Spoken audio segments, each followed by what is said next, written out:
I forget how much LGD, but it was a pretty significant bodybuilder dose that wasn't healthy, and my face was still puffy the entire time, no matter how little glycogen I consumed. And I was on nothing else. That was when I was doing SARM's only documentation. So it's not like, oh, well, the SARM was beating all the testosterone you were taking. That was before that. That was SARM's only.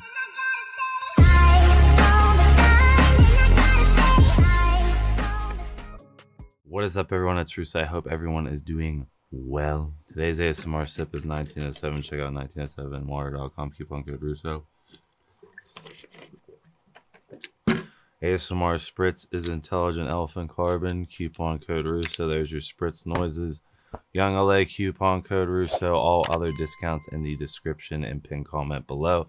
Welcome back to PEDucation. Today, I'm going to be going over the most popular SARM as far as being pushed through the clinical trials. I'll have Andrew pull up which clinical trial they're on, but it's pretty close to being the first approved SARM ever. Beat out Ostrine, LGD-4033. So I'm going to go over the history as well as the side effects, and then my personal experience is at the end, and I have a ton of personal experience with this compound, so should be pretty juicy at the end if you just want to jump to that. But I do like to do the format. The source is the Anabolics 11th edition, written by doctors. Be sure to pick up this book on Amazon to support them. But let's get started. So LGD-4033 is a second generation SARM. I'll have Andrew link up S4, which is a first generation SARM. So they scrapped all the first generations and they went to the second gens to push, and they refined what they learned from the first gens. In 2007, LGD-4033 hit the map by Ligand Pharmaceuticals, and the race was on to get the first completely approved SARM for human consumption. Phase 1 clinical trials were a success in 2012 to 2014, and then the first phase 1 study was completed in 2016. Okay, LGD is obviously being studied as a SARM, selective androgen receptor modulator. It's not a steroid, it's still a ligand, and it interacts with the androgen receptor, and the whole point is to be the evolution of steroids, meaning to help with muscle wasting diseases without causing as much HPTA impact, not converting to estrogen or DHT, causing more side effects, causing more polypharmacy to balance those side effects, as well as eliminating females, you know, basically, unless they want to suffer viralization side effects. So that is the whole goal of SARMs, is a selective, you know, androgen receptor modulator. You don't want the androgen binding up with the prostate like a ton of testosterone does. Again, in the efficacious dosages study, you see it's very targeted towards skeletal muscle and bone, which again makes it a great compound to help with muscle wasting diseases, but not like have them, you know, have to use more compounds on the patient to balance out the muscle wasting inhibitor. It's just like everyone like, oh, you know, steroids are more powerful. Look, this is being, you know, developed in the medical community. They don't care what is the most powerful. They care what is the most effective, what causes the least amount of side effects, and overall what's the healthiest for the patient, and overall the least amount of balancing polypharmacy to utilize that compound. That's what they're looking for. They're not looking for, oh, you know, prescribe them tests, and then, oh, we gotta do exemestane. Oh, they're old patients, so their prostate's already fucked. Oh, well, we'll have to add in. It's just like the SARMs are right there for that reason. They're being funded with millions of dollars and being pushed to this day for that reason. So LGD is very anabolic, low androgenic.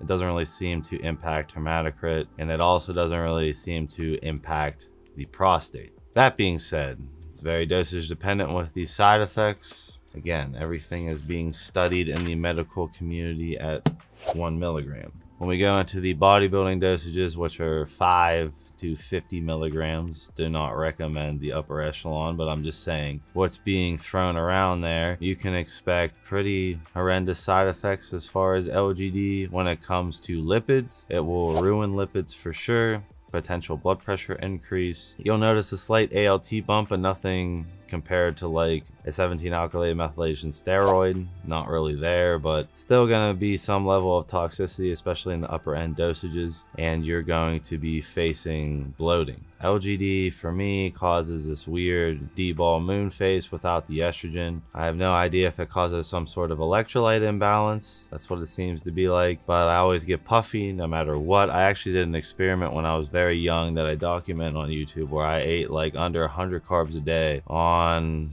I forget how much LGD, but it was a pretty significant bodybuilder dose that wasn't healthy, and my face was still puffy the entire time, no matter how little glycogen I consumed. And I was on nothing else. That was when I was doing SARM's only documentation. So it's not like, oh, well, the SARM was beating all the testosterone you were taking. That was before that. That was SARM's only, and had all those issues with the water retention. And that's something you gotta know. This is a bulking compound. I'll talk later in PEDucation. If you subscribe, click like with the bell on, about LGD-4033, which is my favorite bodybuilding SARM, but this is the one that's being popularized because of the half-life. I believe the half-life, and Andrew can look it up and confirm, I think it's around 36 to 48 hours, I want to assume. So again, 3303, which is the more popular bodybuilding SARMs, around 6 hours. This is more like medical dosing, 1 pill a day.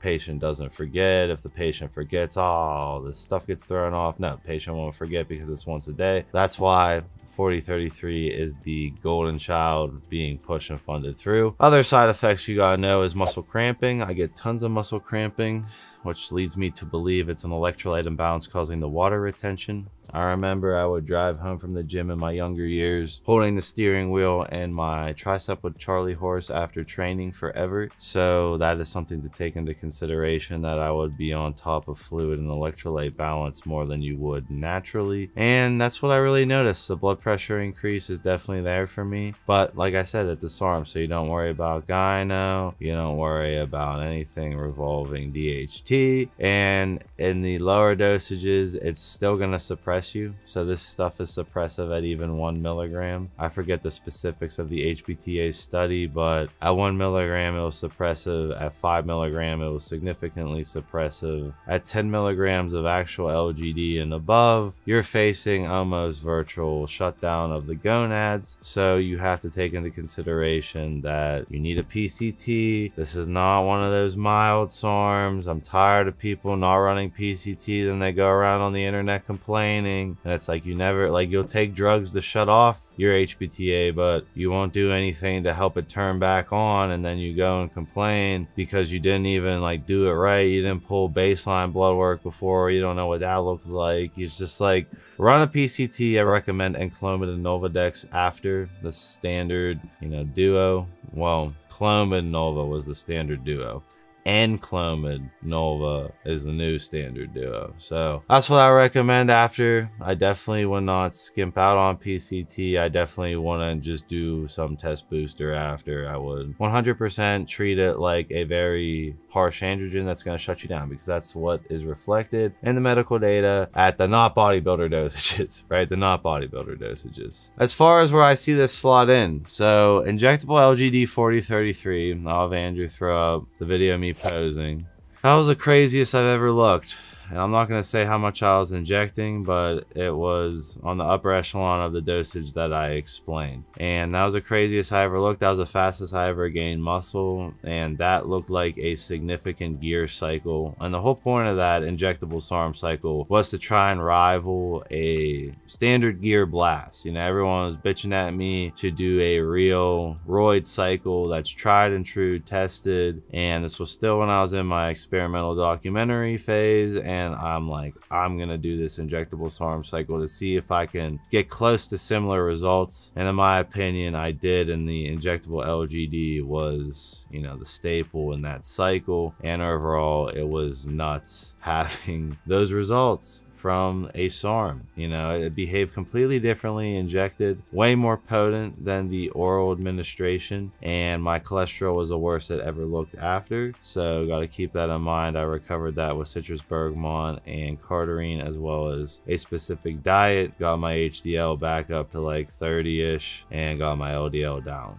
but it was wrecked from the Injectable 4033. Very powerful, very potent, the most popular bulking SARM in the world, the second most popular SARM I think that people know off the top of their head is LGD-4033. Like I said, water retention, moon face, not from estrogen, but electrolyte imbalance, muscle cramping, blood pressure increase. Other than that, it's pretty, you know, side effect free, other than your lipids are being wrecked the whole time, and you got to know that and got to clean that up. Personally, I've had great success with LGD. I would not use it for powerlifting at all. The way you train on LGD is you do way more volume. You notice you can do way more volume without tiring, and you train more bodybuilder-esque blood flow training. You will notice that, you know, I wouldn't train heavy on it personally. I would pick a whole different cycle if I wanted to train heavy on it. And with SARMs, I'd pick something like RAD, or with steroids, I'd pick something like Masteron, Halo, something along those lines, heavy DHT, or more androgenic SARM. LGD is very anabolic. It's like remindance of like low dose MPP, and that's where it shines. Would I expect of an LGD 4033 cycle only to rival a full-blown bulking gear cycle? No. Would adding LGD 4033 on top of testosterone yield a significant bulk cycle without having to deal with even more estrogen and DHT problems than you're already dealing with?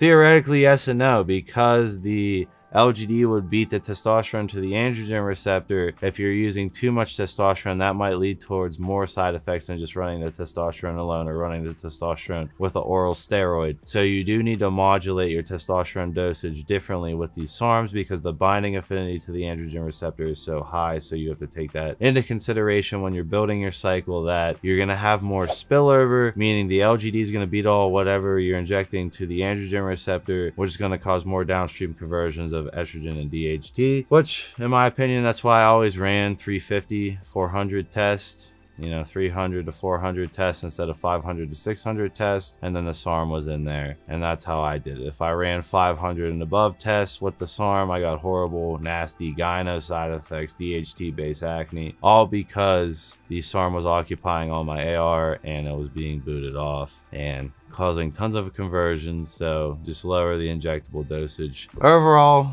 I don't really go towards LGD 4033 that often. When I was younger, I did, to gain size, but I don't like the watery face. Like if I took it right now, my face would be like even more blown up than it already is. And yeah, that's my opinion on it. Muscle cramps are a bitch on it. I definitely balance electrolytes hard. But if you're looking for the bulking SARM, I wouldn't say D-ball, but like the MPP type SARM, that's oral, very easy to dose, stable half-life, has the farthest through the trials, and again, second most popular SARM around the world. It's definitely a contender in your arsenal. I hope you guys learned something. Please like the video, subscribe with the bell on. I will see you guys in my next video.